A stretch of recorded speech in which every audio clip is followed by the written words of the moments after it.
وحرروا الإنسان من قبضة الطغيان. هيا اهتفوا يا إخوتي، استيقظي يا أمتي، يا إخوة الإسلام سيروا إلى الأمام بالعهد والإقدام في صحبة القرآن.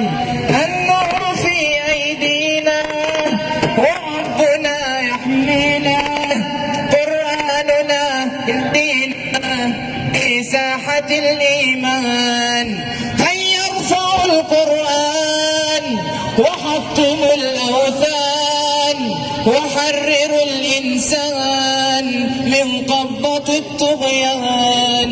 هيا اهتفوا يا إخوتي، استيقظي يا أمتي، هيا عيدي بسمتي كسابق الأزمان، كسابق الأزمان.